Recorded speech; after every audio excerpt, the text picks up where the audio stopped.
নুসরাত ফারিয়া একজন আর্টিস্ট, একজন অ্যাক্টর, আমাদের অ্যাক্ট্রেস। আমাদের ইয়েতে আমাদের এই যে শেখ হাসিনা আমাদের দেশটাকে কি পরিমাণ ক্ষতি করেছে সেটা হচ্ছে আমাদের অভিনয় শিল্পী, আমাদের খেলোয়াড় সবাইকে রাজনীতির মধ্যে ঢুকিয়ে, রাজনীতির মধ্যে ঢুকানো খারাপ কিছু না, আমরা তো রাজনীতি করি, রাজনীতি তো জানা, কিন্তু কথা হচ্ছে যে এই যে ফ্যাসিবাদেরও সমর্থক বানিয়ে ফেলার যে প্রবণতা, ফলে আমি একটু ভাবছিলাম যে আচ্ছা নুসরাত ফারিয়া দেশে ছিল না, যেটা আজকে তার উকিলরা বলল যে উনি 9 জুলাই থেকে 14 আগস্ট উনি দেশে ছিলেন না, তো তাহলে তাকে এখানে আসামি ঢুকালো কারা, বা এই মামলাটার বাদী বা কে হয়েছেন?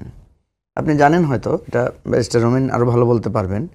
প্রায় আমরা দেখি যে বাদীরা এফিডেভিট দিচ্ছে যে আমি এই আসামিকে চিনি না। রাইট। আচ্ছা দেখেন, একটা মামলা দুর্বল হওয়ার জন্য এর চেয়ে শক্তিশালী ঘটনা তো আর কিছু ঘটতে পারে না।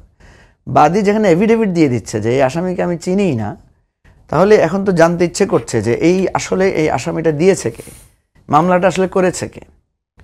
আমি অবশ্যই নুসরাত ফারিয়াদের যেই মানে ওই যে বলছেন না সবার অন্তরে একটা হাসিনা বাস করে, এই যে একটা মানে রাজনৈতিক এটাকে কি বলবো, যে শিল্পী থেকে শুরু করে সাহিত্যিক থেকে শুরু করে সুশীল সমাজের লোকেরা থেকে শুরু করে সবাই যে একটা ফ্যাসিবাদকে জয় জয়কার করার একটা প্রবণতা, সেই জন্য আমি অবশ্যই নুসরাত ফারিয়াদের মতো শিল্পীদেরকে আমি নিন্দা জানাবো, আমি অপছন্দ করব, কারণ তারা শিল্পী সত্তার বাইরে গিয়ে একটা ফ্যাসিজমের সাপোর্টার হয়ে গিয়েছিলেন এবং সেখানে ভুলে গিয়েছিলেন যে কখনো দিনটা আবার ঘুরে আসতে পারে, কখনো এই আজকে উনি যে কথাটা বলছেন এটার জন্য তাকে লজ্জিত হতে পারে, এটা কখন তারা ভুলে গিয়েছিলেন।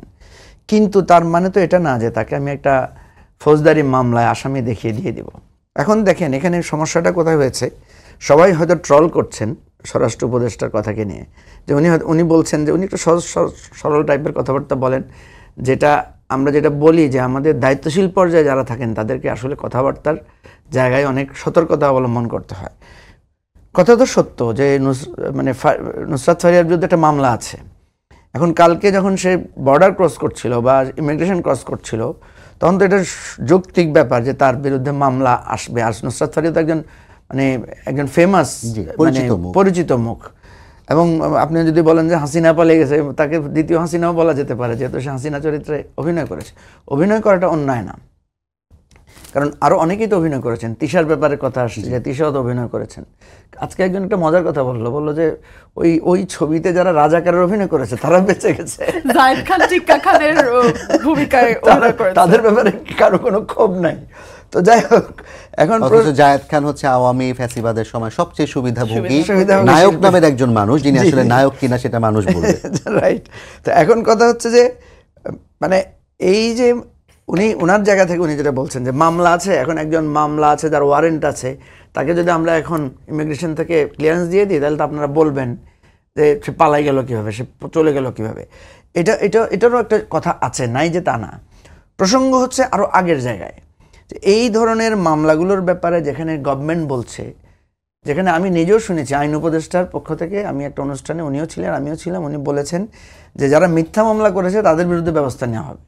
তাহলে যেখানে বাদী এফিডেভিট দিচ্ছে যে আমি চিনি না এই আসামিকে, তো বাদীকে তো জিজ্ঞাসাবাদ করা উচিত যে কে তোমাকে এই আসামি ঢুকালো এখানে। এক্ষেত্রে কিন্তু আমরা একটা জায়গায় পুলিশের বক্তব্য শুনেছি। পুলিশের বক্তব্য হচ্ছে বাদীরা এত আসামিকে নাই চিনতে পারে, সেখানে আমরা যদি তাদের নাম বলে দেই কিংবা এরকম কিছু একটা সামথিং, বাদী সব আসামিকে চিনতে হবে শর্ত নেই।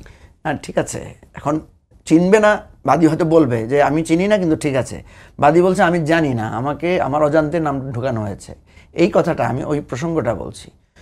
এখানে রুমিন ফারহানা একজন বিএনপির নেত্রী, তারপর আমি বলছি এই অভিযোগটা কিন্তু বিএনপির দিকে যায়। কেন যায়?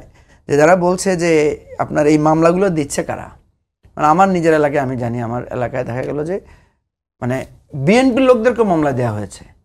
কথা বুঝছেন? জি, এরকম ঘটনা আছে।